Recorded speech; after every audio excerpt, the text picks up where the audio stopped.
Get tired of hearing things from uptight, short-sighted, narrow-minded hypocrites. All I want is the truth. Just give me some truth. I've had enough of reading. Hey everybody, this is Del BIgtree from the Highwire. Well, you may have heard that YouTube has just deplatformed the Highwire. So after a great run of 3 years on YouTube, where we have had amazing success and won several awards, have been granted a lot of approval from YouTube, without a single strike to our name or an explanation of why it's happened, we've been unceremoniously removed. But I want to say that I actually think that this is a moment for celebration. Because as most of you know, especially if you've ever played sports, how do you know when you're winning? When the other team has no choice but to start cheating. And that's what's happening in the United States of America and social media as we know. There is a great purge that began last Thursday. Tomorrow on the Highwire, I'm going to discuss how we saw it coming, what we knew was happening, and why it's happening. What you should know right now is that we are winning. We are closing in on the finish line of one of the most outrageous experiences in human history. But the old guard, the medical establishment, and those politicians that are taking money from pharma are making their last-ditch, pathetic effort to maintain control. They have to have that control because now if they lose, they will be accused of crimes against humanity. So this is to be expected, but let it be known and I want you to know for sure that we are now more confident than we've ever been. We are excited to continue telling the truth, and even though they threatened us, we will never stop bringing the truth.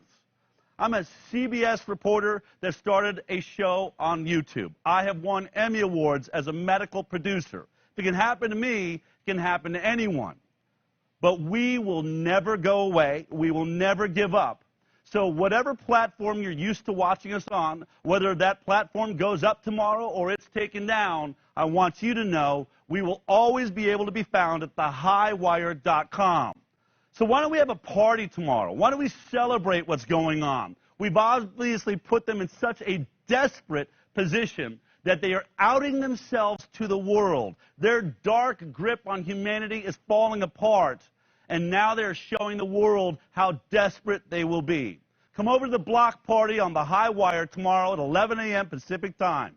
Thehighwire.com. We're going to have our elves up all night working with some new technologies to make sure that we are there for you. This is all put together by the Informed Consent Action Network. You are a part of that action network. We must recognize how close we are now to winning. But no, it's going to take more effort on all of our parts. We're coming together. We're staying strong. This is the Highwire, and I'll see you tomorrow at thehighwire.com. I've had enough of reading things by neurotic, psychotic, big-headed politicians. All I want is the truth. Just give me some truth.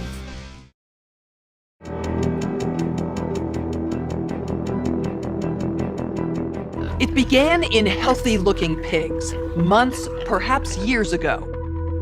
A new coronavirus. Some governments have taken control of national access to the internet. Others are censoring websites and social media content. Twitter and Facebook are reporting they've identified and deleted a disturbing number of accounts dedicated to spreading disinformation about the outbreak. If the solution means controlling and reducing access to information, I think it's the right choice. A couple of strategies that are available to us, one of which is the flood strategy.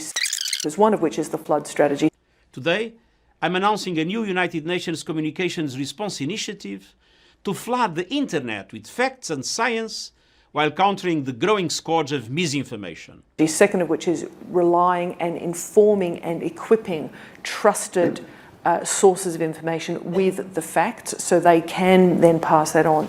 The Bill and Melinda Gates Foundation spends tens of millions of dollars per year on media partnerships, sponsoring coverage of its program areas across the board. Gates funds The Guardian's Global Development website. Gates funds NPR's global health coverage. Gates funds the Our World in Data website that is tracking the latest statistics and research on the coronavirus pandemic. Gates funds BBC coverage of global health and development issues, both through its BBC Media Action Organisation and the BBC itself. Gates funds World Health coverage on ABC News. But we also need to actually think about a technological answer to this. So there is work that's being done to actually create algorithms to sift through information on these kind of social media platforms. And I know that the Gates Foundation and others are funding organisations to work on things like this. So there is work that's being done to actually create algorithms to sift through information on these kind of social media platforms. And I know that the Gates Foundation and others are funding organisations to work on things like this. Wild conspiracy theories are infecting the internet. Social media companies must do more to root out hate and harmful assertions about COVID-19.